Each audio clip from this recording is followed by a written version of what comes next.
कुठल्याही प्रकारचं आंदोलन जर असलं तर त्याकरता त्यांचे खंदे समर्थक असायला पाहिजेत आणि त्यांच्यासोबत कार्यकर्ता असायला पाहिजेत. तिसरा दिवस आहे अन्नत्याग आंदोलनाचा मोजुरीला.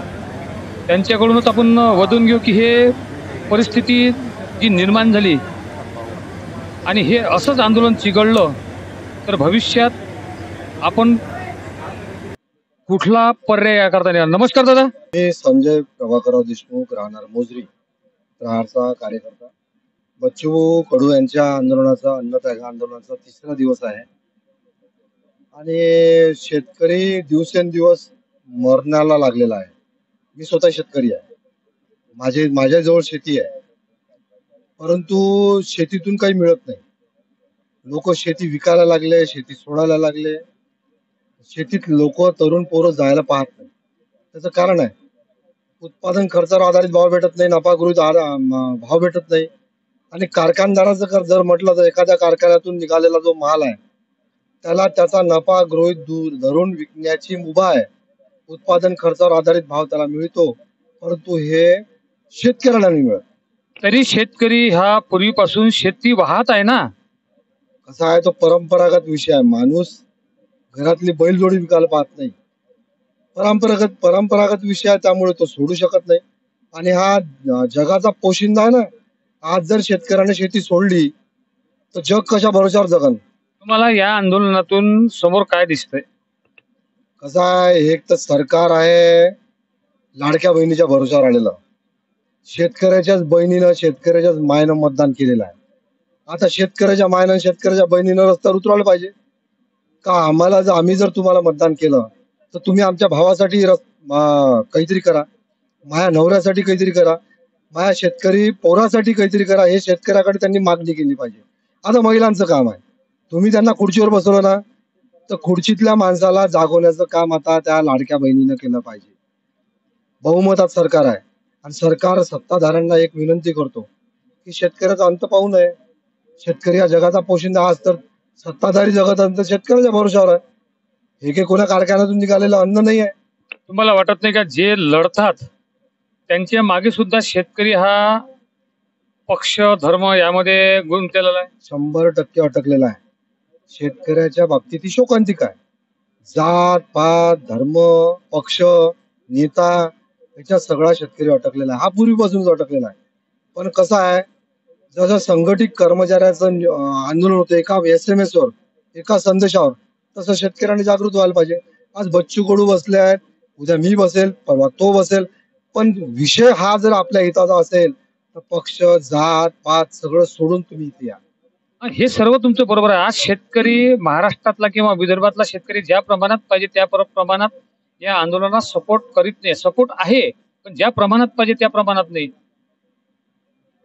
मी जेव्हा जनमानसांच्या किंवा शेतकऱ्यांच्या भावना ऐकल्या तेव्हा प्रत्येकाचं म्हणणं असं येतं की आंदोलनकारी लोक आहेत, हे फक्त स्वार्थ साधला काही मॅनेज होतात, असं या लोकांचं म्हणणं येतं. माझं काय म्हणणं आहे, लोक असे आहे का लोक गद्यावरही बसवत येते, लोक गदा खांद्यावर घेऊ देत. मान्य आहे काही शेतकऱ्यांच्या नेत्यांच्या काही चुका झाल्या असतील, तो त्यावेळेचा विषय होता. ते वातावरण तसं असेल. काही गोष्टी शिवाजी महाराजांनी काही गड किल्ले दिले ना, मुघलांना दिल्या, ती राजनैतिकता आहे, काही करावंच लागेल. मग अशामध्येच लोक हेही समजतात की नाही आता हे जे प्रश्न उठवले बच्चू कडून हे राजनेताच आहे. मान्य नाही, राजकीय प्रश्न आहे, मान्य आहे. हा राजकीय माणूस आहे, हे मान्य करू. समजा जर कर्जमाफी झाली तर मग फायदा कोणाला? तिथं म्हणतात आम्ही येणाऱ्या 5 वर्षात कर्ज देतो.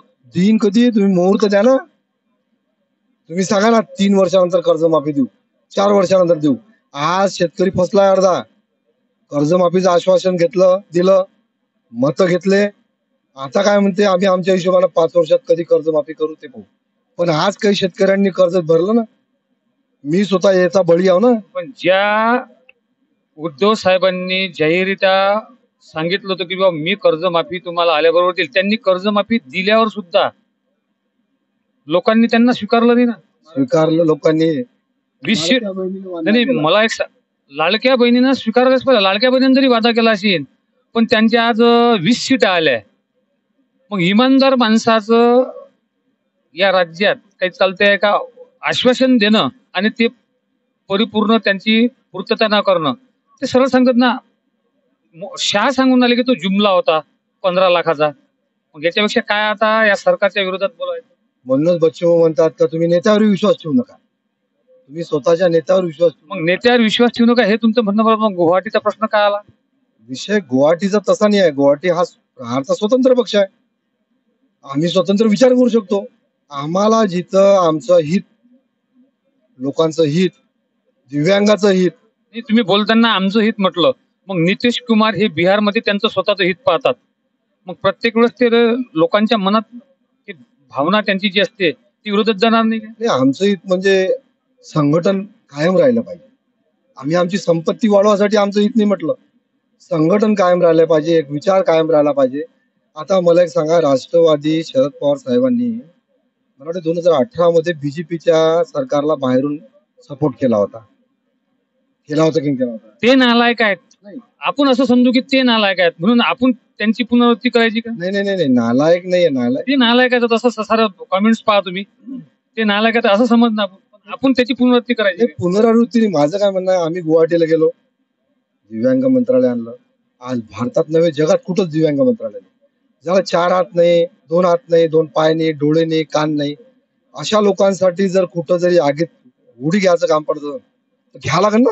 नाही नाही, हे तर एक चांगलंच गोष्ट आहे. दिव्यांग मंत्रालय जे आणलं ते बच्चू भाऊ कडू यांच्यामुळेच झालं.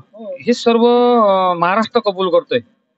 पण आज ज्या प्रमाणात सपोर्ट पाहिजे त्या प्रमाणात सपोर्ट या उपोषणाला मिळत नाहीये. हे तुम्हाला दुःख नाहीये का? शेतकऱ्यांच्या आंदोलनाला कधीच लोकांचा सपोर्ट मिळाला नाही.